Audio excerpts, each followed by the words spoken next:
Ajane. Today I will be presenting my evidence-based practice intervention for patient T, a case study I explored in part A of this assignment. Throughout this presentation, I will briefly summarize part A, discuss the evidence-based intervention I've chosen, and explain how I will evaluate its effectiveness. So in part A, I focus on patient T, a 75-year-old Black woman experiencing severe health issues, substance abuse, and hoarding behaviors. My revised practice-related question became, what interventions are effective in treating substance abuse and hoarding behavior among elderly patients with additional medical conditions? The literature I reviewed highlighted the effectiveness of cognitive behavior therapy, or CBT, and motivational interviewing, MI, but also revealed some weaknesses, including limited representation of older Black women in studies. The intervention I chose for patient T is a combination of CBT and MI. This combination has been shown to be effective in addressing substance abuse and hoarding behaviors. I chose these interventions because they are adaptable to patient T's unique characteristics, including her age, cultural background, and complex medical conditions. Additionally, both interventions align with the agency's capacity to support mental health and substance abuse treatment. When presenting the intervention to patient T, it is important to approach the conversation with clarity and compassion. I would explain how CBT and MI can help her address both substance use and hoarding behaviors, emphasizing the benefits to her overall well-being. Given patient T's cognitive and physical limitations, I may need to make some modifications to the intervention, such as adjusting the pace of sessions. Additionally, I may need further training in motivational interviewing and cultural competence to better support her.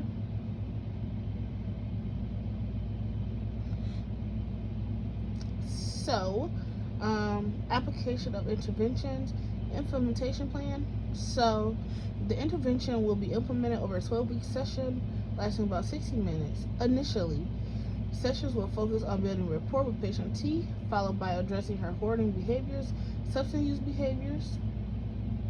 The sequence will start with motivational interviewing to enhance her readiness for change, then transition into CBT techniques. To ensure success, I will need to engage agency staff in the training on CBT and MI, ensuring that everyone understands this multifaceted approach. So basically, just to talk about that a little bit more, so basically in order to get this intervention completed for this case, everybody would need to make sure that they have like the proper training and understanding of CBT and MI to ensure we're giving the patient the best care. To evaluate the process, I will focus on several key components.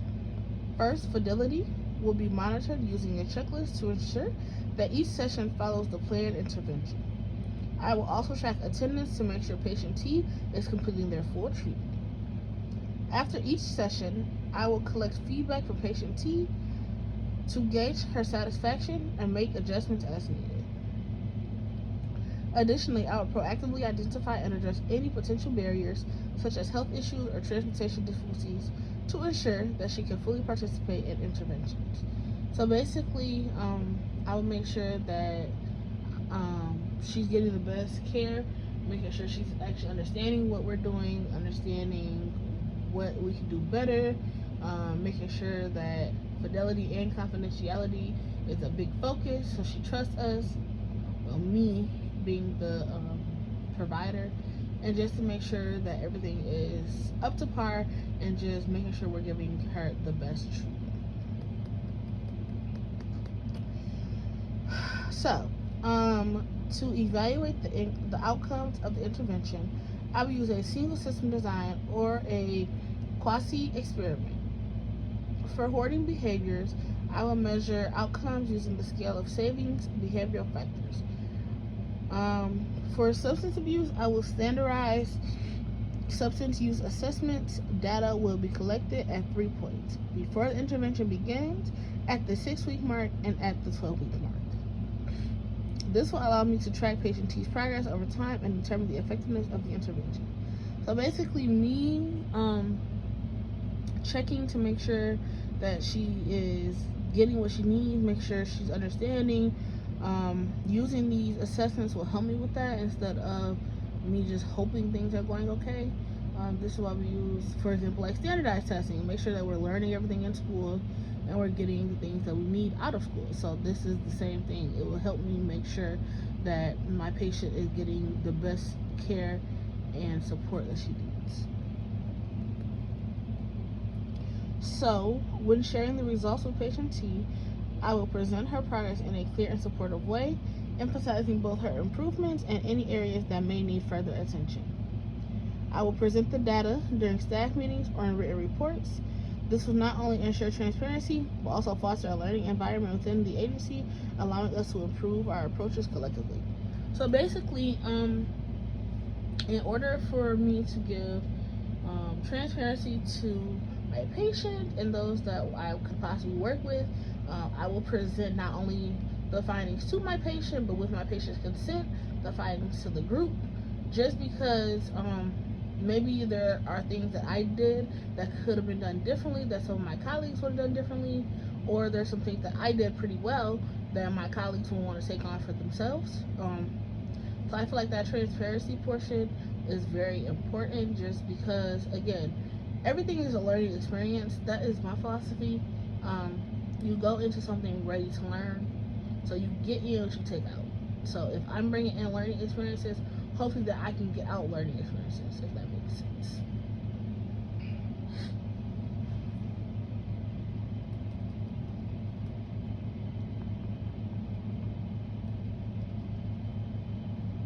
Okay. So anti-racism, power, and privilege. So I'm actually going to read this entire slide because I think it's very, very important. So power dynamics. So acknowledging provider-patient dynamic and being aware of potential power imbalances. So for me, working with like a black woman, I feel like this won't be as prevalent, but let's say I was working with someone who was a different race than me, or it was the opposite.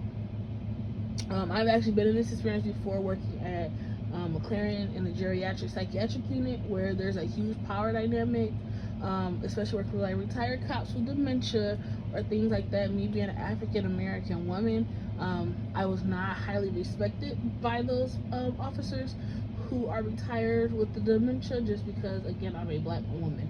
And so that is something that can be pretty big thing to focus on, just because, yes, we always say we're just there to help, but at the end of the day, we also have to think about that power dynamic, and we may think we're helping the best of our abilities, but our patient might not.